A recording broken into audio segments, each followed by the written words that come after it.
वाल्मीकि रामायण के सप्तम सर्ग में श्लोक संख्या 107 श्री राम का हृदय भर आया।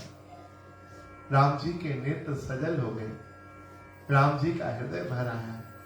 हृदय से लगाया हनुमान जी को। राम जी ने कहा, हनुमान तुमने मेरी कथा के महत्व को जाना है, तुमने मेरे चरित्र के महात्म को समझ लिया है, इसलिए मैं तुम्हें आशीर्वाद देता हूं। और श्री राम ने हनुमान जी को आशीर्वाद दिया। क्या आशीर्वाद दिया? वाल्मीकि रामायण में महर्षि वाल्मीकि लिखते हैं, मत कथा प्रचरिष्यन्ति यावन् लोके हरीश्वर तावद रमस्व सुप्रीतो मदवाक्य मनुपालयन्। क्या बात है। मत कथा प्रचरिष्यन्ति, हे हनुमान तुम मेरी कथा का प्रचार करोगे। कहां? कहा 10 दिशाओं में। 10 दिशाओं में जाओगे और मेरी कथा का प्रचार करोगे। मत कथा प्रचलिष्यन्ति यावन् लोके हरीश्वरः, जब तक इस लोक पे सूर्य और चंद्रमा विद्यमान है, जब तक तारे नक्षत्र विद्यमान है, जब तक वायुमंडल में वायु बह रही है, तब तक आप मेरी कथा का प्रचार करो। जाओ, मेरा आशीर्वाद है, मेरी कथा में तुम्हें बहुत प्रीति होगी।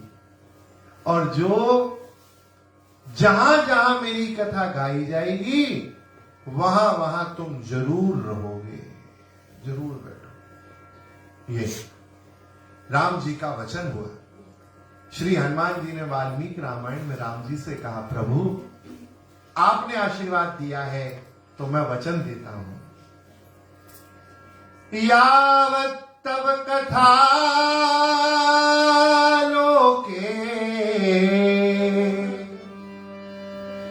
विचरिष्यन्ति पावनी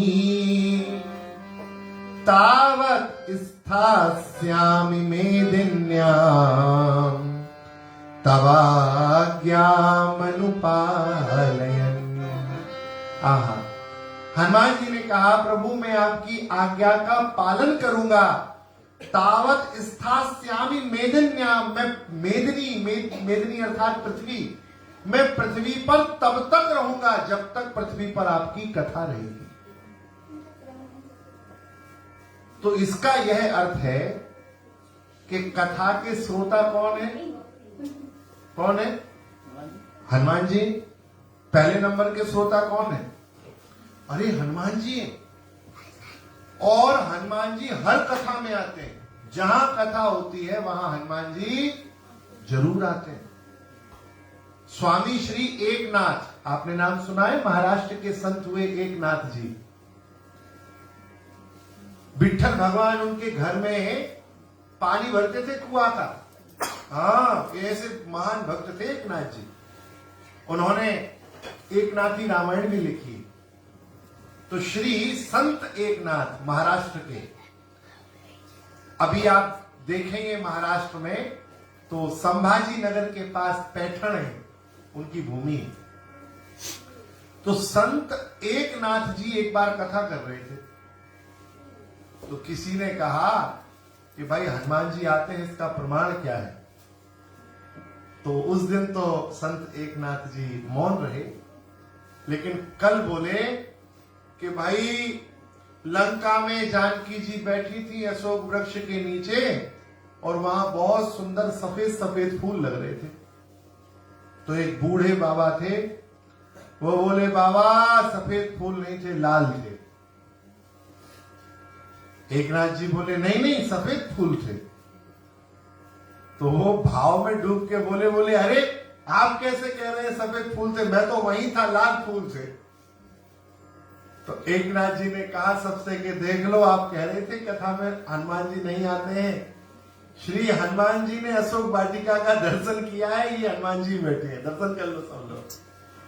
सभी लोगों ने प्रणाम किया तो उन्होंने कहा एक नाथ जी से कि बाबा आपने हमको सबके सामने प्रकट कर दिया, अच्छी बात नहीं, लेकिन आप कथा सुधार में ना सफेद फूल नहीं थे, लाल ही थे। तो एक नाथ जी ने कहा नहीं हनुमान जी, फूल सफेद ही थे, लेकिन जानकी जी को दुखी देखकर आपके आंखों में क्रोध आ गया और क्रोध के कारण आपको सफेद फूल भी लाल दिख रहे थे। रावण ने जो भगवती के प्रति अपराध किया, इसलिए आप उनको क्रोध आ गया। तो हर कथा में हनुमान जी आते। तो मैं जब यहां कथा कहने आ रहा था तो मुझे लगा कि मैं राम कथा कहता था तो हनुमान जी सुनते थे, मैं कृष्ण कथा कहता था तो हनुमान जी सुनते थे, मैं शिव कथा कहता था तो हनुमान जी सुनते थे। लेकिन इस बार तो मैं हनुमान जी की ही कथा कहने जा रहा हूं।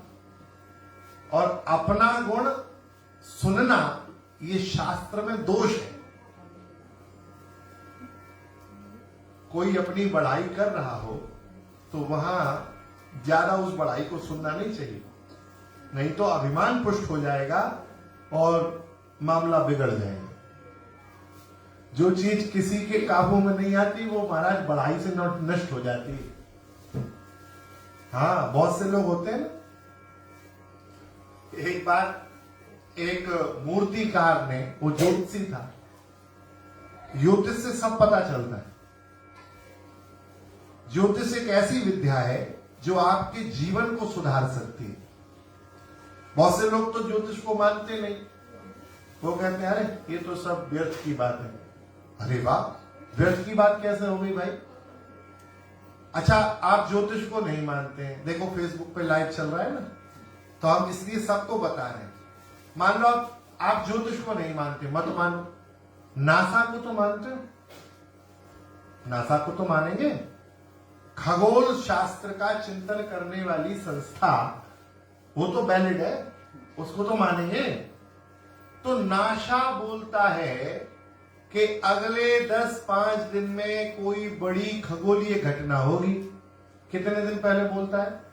15 दिन पहले, 20 दिन पहले। दिन रात अध्ययन करने वाली संस्था।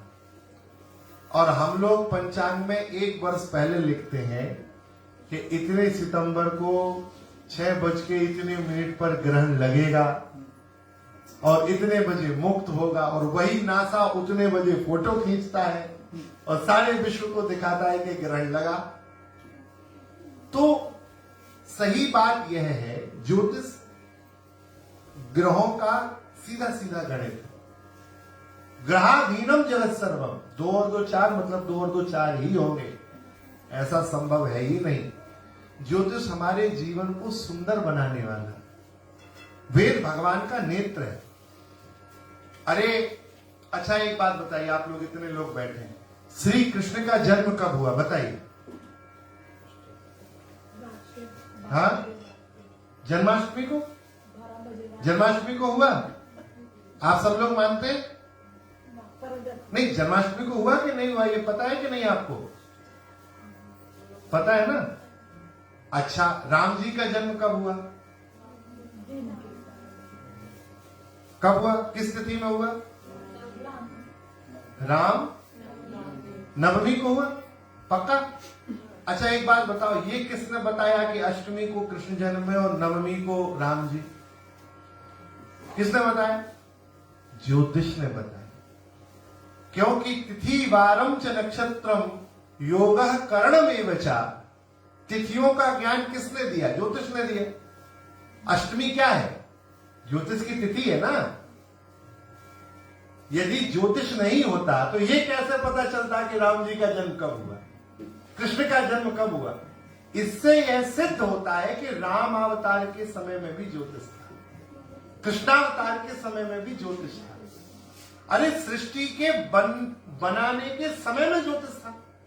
नहीं होता तो यह कैसे पता चलता कि हम पृथ्वी के इतने वर्ष बीत चुके हैं और हम लोग जी रहे हैं? कौन सा युग चल रहा है, कौन सा युग का चरण चल रहा है? अभी हमारे छोटे पंडित जी, राघव पंडित जी संकल्प बोल रहे थे यज्ञ का, तो बोल रहे थे कलयुगे कलि प्रथम चरणे, तो कलयुग का प्रथम चरण चल रहा है, ये ज्योतिष ही तो बता रहा है। यदि ज्योतिष नहीं होगा तो कैसे पता लगेगा? वेद भगवान सनातन है तो ज्योतिष भी सनातन है, क्योंकि बिना ज्योतिष के वेद अंधा है। वेद भगवान के नेत्र है ज्योतिष, वेदस्य चक्षुर ज्योतिषम। तो हमारे जीवन को हम अच्छा कैसे बनाए, सुंदर कैसे बनाए, इसके लिए ज्योतिष। तो मुझे लग रहा था कि मैं शिव कथा कहूंगा तो हनुमान जी सुनेंगे, राम कथा कहूंगा तो हनुमान जी सुनेंगे, लेकिन अब हनुमान जी ही की कथा कहूंगा तो कौन सुनेगा? तो मुझे आंसर मिल गया, हनुमान जी की कथा सुनता कौन है। मुझे लगा कि मैं राम जी की कथा कहता था तो हनुमान जी खुश होते थे, मैं जब शिव कथा कहता था तो हनुमान जी खुश होते थे, मैं जब भागवत कहता था तो हनुमान जी खुश होते थे। लेकिन राम जी को लगा कि भैया हमको भी सुनने का अवसर मिले हमारे भक्त की कथा, क्योंकि जब किसी बेटे की बढ़ाई पिता सुनता है तो पिता का हृदय भर आता है। तो हमें लगा अब तक हनुमान जी सुनते थे तो हम राम कथा कहते थे, आज सीता राम जी सामने श्रोता के रूप में बैठे हैं। यहां हमने आके देखा कि हनुमान जी बड़ी मूर्ति है और राम जी की छोटी मूर्ति है।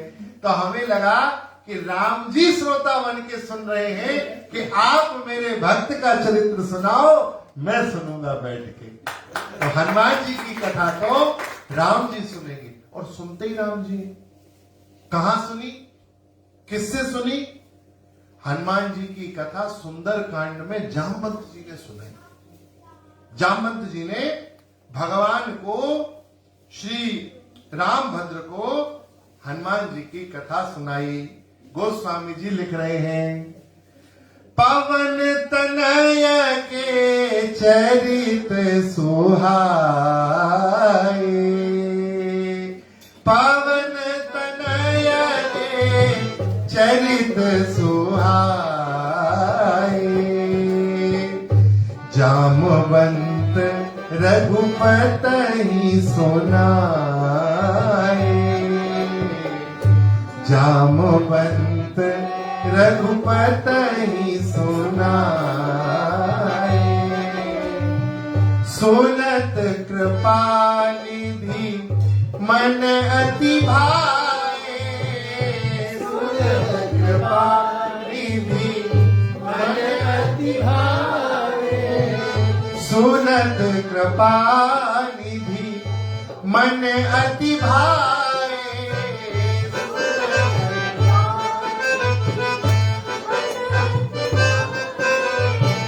सुनत कृपा निधि मन अति भाए, सुनत कृपा निधि मन अति भाए, पुनि हनुमान हरस हिय लाए, पुनि हनुमान हरस हिय लाए। तो पवन तनय के चरित सुहाए, श्री जामवंत जी ने हनुमान जी की कथा कही, और वो हनुमान जी की कथा राम जी से कही। तो सारी कथाओं को सुनने वाले कौन है? हनुमान जी हैं। और हनुमान जी की कथा सुनने वाला कौन है? राम जी। राम जी हैं। तो यहाँ जितने वैष्णव बैठे हैं, जितने भक्त बैठे हैं, अभी आपको पता है, जब आप अपने घर से चले इस मैसेज को देखकर कि हनुमान जी की कथा सुनने जाना है, तो केवल आप नहीं आए। आप जैसे ही आपके मन में यह विचार आया कि हनुमान जी की कथा सुनने जाना है, तत्काल आपके हृदय में सीता राम जी आके बैठ गए, और राम जी आपके हृदय में बैठ के यहाँ आ गए हैं। केवल आप नहीं बैठे हो, आपके हृदय में राम जी बैठे हैं। क्योंकि हम तो ठीक है, पहले नंबर के श्रोता हनुमान जी की कथा के कौन है? पहले नंबर के श्रोता श्री हनुमान जी की कथा के श्री सीता राम जी। राम जी हनुमान जी की कथा सुनते हैं। हनुमान जी की कथा सुनने वाला अभिमानी नहीं होगा, कभी नहीं होगा। महाराज जी अभिमान का बड़ा चक्कर है, सबसे बड़ी परेशानी अभिमान है, सबसे बड़ी। एक हमारे संत हैं, वो कहते हैं, तिमिर गया रवि देख के, मोह गयो गुरु ज्ञान, कियो करायो सब गयो, जब आयो अभिमान। कियो करायो सब गयो, जब आयो अभिमान। सब कुछ खराब हो जाता है अभिमान में। अभिमान बड़ा बेकार होता है। अच्छा, कुछ लोगों को तो भक्त बनने का ही अभिमान हो जाता है, हमसे बड़ा कोई भक्त ही नहीं है। हाँ, कुछ लोगों को यही अभिमान है। वैसे शास्त्रों में लिखा है अभिमान के कई प्रकार हैं। जातिर्विद्या महत्वम च रूप यौवन एव च। जाति का अभिमान, किसी को विद्या का अभिमान होता है, मैं बहुत विद्वान हूं। रावण को भी था, रावण भी विद्वान कम नहीं था, कैसा भारी विद्वान था भाई। आपने रावण का जो भगवान शिव की स्तुति में उसने तांडव स्तोत्र लिखा है, ओहो विचित्र। क्या शब्द संग्रह रावण का होगा। देखो, जटा कटा हसम भ्रमम भ्रमण लिंप निर्झरी बिलोल बीच बल्लरी विराजमान मूर्धनी दगत दगत दगत ज्वललाट पट्ट पावके किशोर चंद्रशेखरे रति प्रतिक्षणम ममा धरा धरेन्द्र नंदिनी विलास बंधु बंधुरस फुरन दिगंत संतति प्रमोदमान मानसे कृपा कटाक्ष धोरणी निरुद्ध धर धरापति क्वचित दिगंबरे मनु विनोद में तु वस्तुनि। जटाटवी गलज्ज्वलम प्रवाह पावत स्थले गले बलम विलंबिताम भुजंग तुंग मालिकाम डमट डमट डमट डमन निनाद बड़ डमर वयम चकार चंड तांडवम तनोत नः शिवा शुभम। ऐसी शब्द शैली में रावण ने भगवान शिव की स्तुति की। रावण बुद्धिमान है, लेकिन हनुमान जी बुद्धिमान नहीं, हनुमान जी विद्यावान। एक बुद्धिमान और एक विद्यावान। बुद्धिमान और विद्यावान में अंतर है। बुद्धि अभिमान का सूचक है, ज्यादा बुद्धि होगी तो आदमी अभिमानी हो जाएगा। विद्या विनम्रता का सूचक है। आप कहोगे कैसे? देखो, एक बार सुंदर कांड में बुद्धिमान और विद्यामान आमने सामने हो गए। रावण के सामने हनुमान जी गए ना, गए। जब लंका गए हनुमान जी तो रावण के सामने गए कि नहीं गए? तो एक तरफ कौन था? बुद्धिमान, और एक तरफ हनुमान जी कौन है? विद्यावान। गोस्वामी जी क्या कहते हैं? विद्यावान गुणी अति चातुर, विद्यावान गुणी अति चातुर, राम काज करिबे को आतुर, राम काज करिबे को आतुर। हनुमान जी कौन है? विद्यावान। उन्होंने विद्या धारण की, और विद्या ददाति विनयम। शास्त्र कहते हैं यदि विद्या होगी तो आप विनम्र होंगे, आप झुके हुए होंगे। आपने देखा है, जिस वृक्ष के ऊपर ज्यादा फल लदे होते हैं वो वृक्ष झुका हुआ होता है। फलदार वृक्ष हमेशा, और जिस वृक्ष को पत्तों को काट दिया जाए, फलों को काट दिया जाए, वो ऐसे ठूट जैसा खड़ा दिखेगा। तो जो अभिमानी होते हैं वो झुके हुए नहीं होते, वो बहुत प्राउड होता है उनको। किस बात का प्राउड? बड़ा विचित्र है। लोगों को अपने रूप का प्राउड है। हम बहुत सुंदर हैं। ले, सुंदरता भी कोई बात है? अपने ही देखते देखते। अच्छा एक बात बताइए, जिसको हम बहुत सुंदर मानते हैं, ये शरीर का कुछ भी अंश बाहर आ जाए, सब मामला गड़बड़ है। कुछ भी बाहर आए, अंदर का जो बाहर आएगा वो बेकार। और हम कहते हैं हम बहुत सुंदर हैं। अच्छा एक बात बताओ, जिस शरीर को हम सुंदर मानते हैं, क्या ये शरीर हमारा है? ये हमारी मानता है? जिस बाल को जब सफेद होना होगा हो जाएगा, आपसे पूछता है क्या कि हम सफेद हो जाए जी? पूछता है? कोई बाल नहीं पूछता। जिस बाल को जब झड़ना होगा वो झड़ जाएगा, पूछ के नहीं झड़ता है कि भैया तुम। अरे गोस्वामी जी लिखते हैं, ये जो बाल है ना, ये हमारे मां के गर्भ से साथ आए। गोस्वामी जी लिखते हैं, पाके केस जन्म के साथी ज्योति गई नैनन से। मैया के गर्भ से जो बाल मिले थे वो भी एक एक करके चले गए। शंकराचार्य जी लिखते हैं, अंगम दुरितम फलितम मुंडम, फलितम मुंडम दसन विहीनम जातम तुंडम, वृद्धो याति गृहीत्वा दंडम, तदपि न मुंचत्यासा पिंडम, भज गोविंदम भज गोविंदम, गोविंदम भज मूढ़मते। ये भगवान शंकर का वाक्य है। तो मैं ये कह रहा था कि जो शरीर है, बहुत अभिमान हमारे शरीर का ही होता है। कुछ लोग आते हैं, बोले हम उनके घर गए, उन्होंने हमसे पानी का भी नहीं पूछा। हमसे? हम ना हो के बम हो आप। बहुत विचित्र। लोगों को यही अभिमान है। अरे उन्होंने हमसे बात नहीं की, हमसे। व्यर्थ का अभिमान लेके घूम रहा है व्यक्ति। हनुमान जी विद्यावान है, रावण बुद्धिमान है। बुद्धि तर्क करती है, बुद्धि हमेशा तर्क देगी। बुद्धि का गुण है, वो हर जगह आपको विकल्प दे देगी। विद्या वो विनम्रता देगी।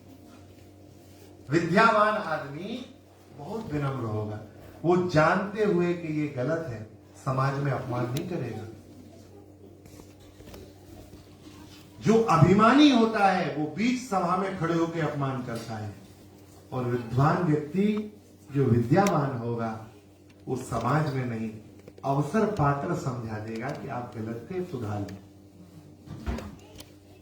देखो रावण के सामने हनुमान जी आए। अब बुद्धिमान, देखो बुद्धिमान आदमी, रावण के सामने हनुमान जी आए तो रावण क्या कह रहा है हनुमान जी से? सबसे पहले बोला,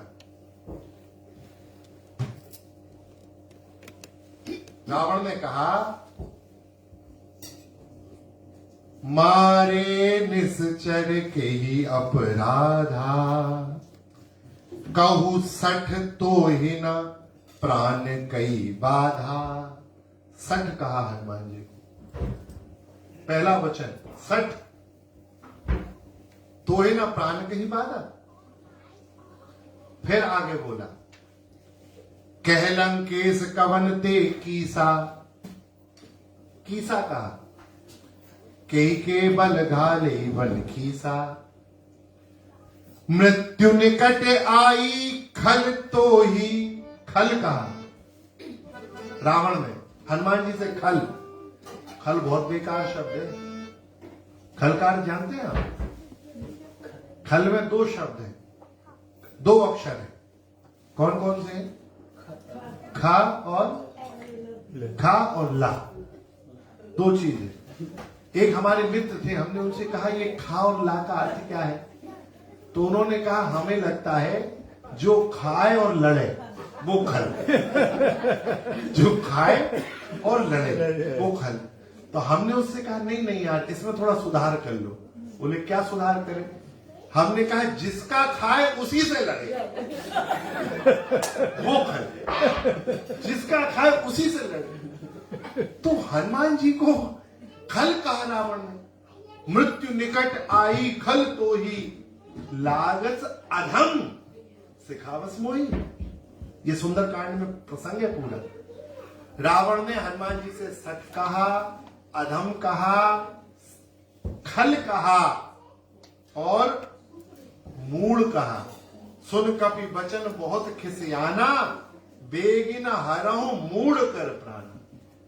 रावण ने मूढ़ कहा, खल कहा, सट कहा, ये था बुद्धिमान। और उसी रावण के इन वचनों को सुनने के बाद हनुमान जी का क्या उद्बोधन है? हाँ, विद्यावान व्यक्ति होता कैसा है, ये हनुमान जी से सीखो। श्री हनुमान जी कह रहे हैं रावण से, हाँ